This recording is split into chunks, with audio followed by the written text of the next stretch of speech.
Bab ke-119, Ratu Merepotkan. Pada akhirnya Nathan membawa Lucy ke apartemennya. Bagaimanapun juga dia tidak tega membiarkan Lucy sendirian di jalanan. Nathan melirik sekolah ke wajah gadis tersebut. Cantik, menarik, tapi sayangnya sangat menyebalkan tingkat tinggi.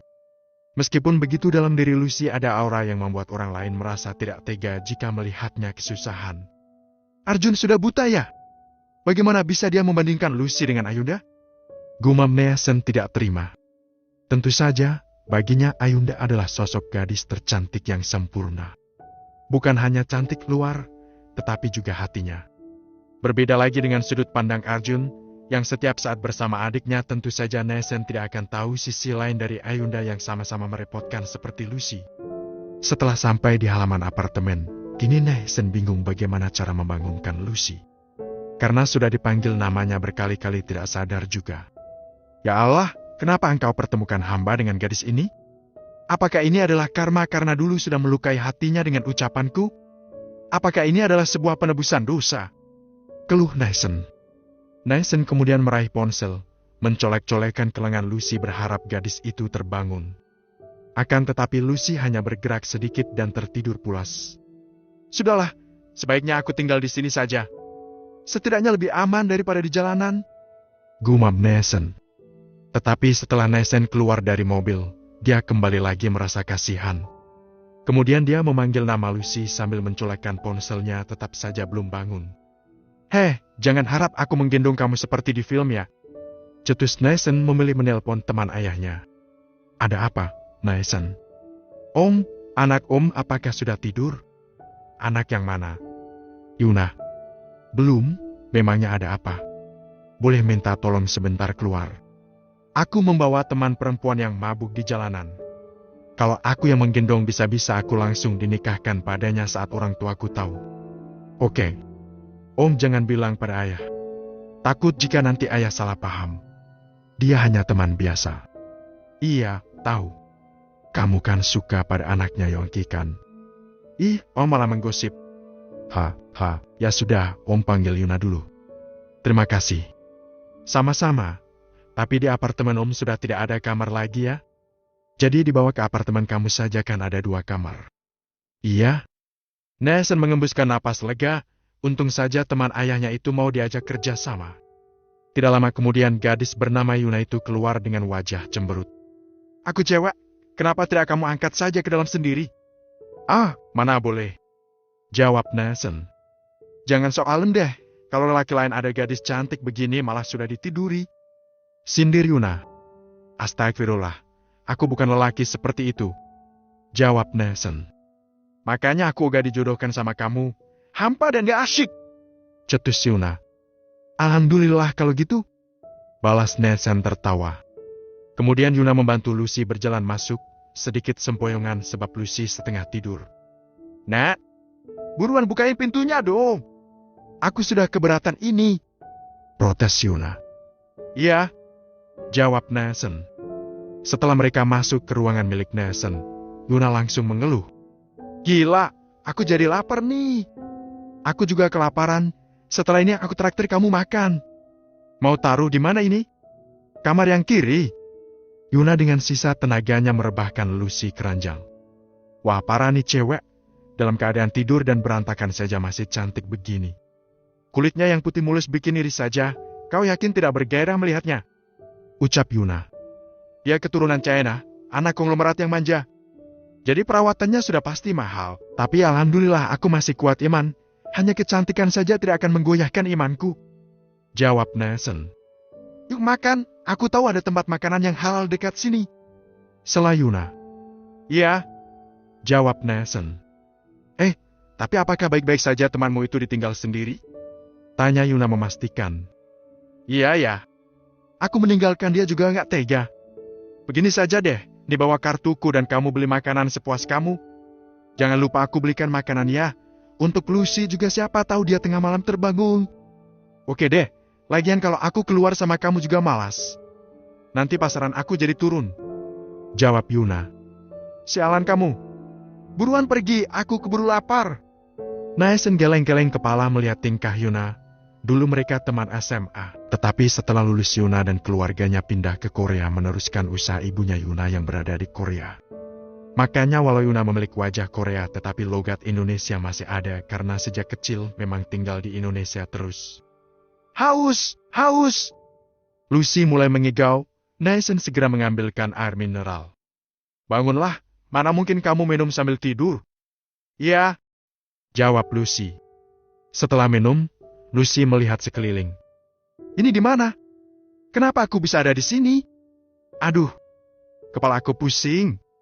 Sudah jangan banyak tanya, sebaiknya kamu tidur saja. Jawab Naesan. Aku gerah sekali, mana mungkin aku bisa tidur kalau belum mandi? Ih, kamu ini memangnya tidak takut mandi di apartemen cowok? Sela Naesan heran. Ya kamu keluar dan kamar ini aku kuncikan. Gitu aja repot. Ya ampun, percaya diri sekali kamu. Gumam Naesan heran. Ada handuk baru, sama sabun dan sampo baru. Rambut aku kenapa ini lepek banget? Ya aku harus mandi keramas. Sekalian pinjamkan aku baju ya. Pinta Lucy setengah terpejam. Iya, aku ambil keluar dulu. Sepertinya gelar ratu merepotkan memang pantas untukmu. Jawab Naesan. Kamu ini niat menolong gak sih? Jangan setengah-setengah gitu dong. Nanti gak jadi dapat pahala loh. Sindir Lucy. Uff. Gumam Naesan segera keluar dan menuju ke kamarnya sendiri. Naesan merasa sangat senang saat Yuna sudah kembali dengan banyak makanan. Dia segera membukanya. Yuna, terima kasih ya. Ayo kita makan. Ucap Naesan. Aku ke kamar aku saja deh. Jawab Yuna. Tiba-tiba Lucy keluar dari kamarnya, sudah memakai celana pendek dan kaos pendek milik Naesan sambil mengeringkan rambut dengan handuk. Nat, bawa makanan apa ini? Tanya Lucy. Jangan banyak tanya, kalau lapar ayo makan sudah aku siapkan untukmu. Yuhui, Kem. Ada pengering rambut? Tidak. Celana kamu sedikit kebesaran ini. Ucap Lucy. Kalau mau pas pakai pakaian kamu sendiri dong. Jawab Naesan. Gadis yang tadi itu siapa? Pacar kamu kah? Tanya Lucy penasaran. Sudah makanlah. Aku ini sangat lapar ingin makan. Balas Naesan fokus makan. Kamu tidak khawatir dia cemburu kalau aku di sini? Tanya Lucy memastikan. Naesan langsung melotot, sangat kesal dengan kebawalan Lucy. Iya, aku diam. Selamat makan. Akhirnya Naesan bisa makan dengan damai. Setelah kenyang dia minum dan merapikan lagi bekas tempat makanannya. Kalau kamu sudah baikan, yuk aku antarkan kamu pulang. Mobil kamu masih di depan klub malam loh. Ucap Naesan. Aku lelah sekali. Tidak bisakah aku menginap di sini? Lagian kamarnya ada 2. Jawab Naesan. Apakah kamu sudah terbiasa tidur bersama lelaki? Tanya Naesan penasaran. Enak saja kamu bilang, begini-begini, aku masih tahu batasan. Aku hanya lelah saja, dan aku percaya kalau kamu tidak akan macam-macam padaku. Seperti Arjun, walau dia cuek tapi sangat sopan. Jawab Lucy tersenyum sendiri, kemudian menangis. Ngapain menangis? Tanya Naesan kaget. Arjun sudah menikah kan? Tangis Lucy. Kok kamu tahu? Dari siapa? Tanya Naesan heran. Di Instagram Arjun. Dia tadi memposting foto bersama Nala. Jawab Lucy patah hati. Wah, tumbenan Arjun posting status. Coba aku lihat. Balas Naesan mengecek ponselnya. Aku ke Korea karena ingin melupakan Arjun. Walau sadar aku tidak akan pernah bisa mendapatkannya, tetapi entah kenapa saat tadi melihat dia menikah aku sangat sakit sekali. Ucap Lucy. Mungkin memang berat bagimu untuk menerima kenyataan ini, tapi memang Arjun sudah ditakdirkan untuk Nala. Kelak kamu akan mendapat pengganti yang bisa mencintaimu tulus. Oh ya, aku minta maaf padamu atas ucapan terakhir kali di rumah kakeknya Arjun ya. Sungguh aku tidak ada maksud untuk melukaimu, saat itu kau hanya sedang emosi saja. Balas Naesan bersungguh-sungguh. Aku memang marah padamu, tapi karena malam ini kamu sudah baik padaku maka aku maafkan. Jawab Lucy. Naesan merasa lega setelah mendapat maaf dari Lucy. Jujur saja dirinya tidak pernah tenang sebelum meminta maaf pada gadis tersebut. Dia sadar jika waktu itu sangat jahat sekali. Terus kalau malam ini kamu tidak pulang apa tidak dimarahi orang tuamu? Tanya Naesan. Aku bukan anak kecil lagi. Ya tahu. Tapi aku anak lelaki saja tidak boleh keluar malam kalau tidak penting. Dan itu pun ada jam batasannya. Ujar Nathan. Aku kan tinggal sendiri jadi bebas. Tapi meskipun begitu, aku bukan gadis nakal ya. Selalu Lucy menegaskan. Umur kamu berapa sih? Tanya Nathan penasaran. 24. Wah, lumayan masih muda. Masih kuliah? Tidak, setelah lulus S1 aku malas melanjutkan. Aku bukan tipe gadis rajin yang mau belajar. Jawab Lucy jujur. Iya, aku tahu pasti kamu gadis pemalas yang hanya suka bersolek dan shopping. Gumam Nathan. Kamu kenapa bisa ada di sini? Tanya Lucy sambil menghapus air matanya sendiri.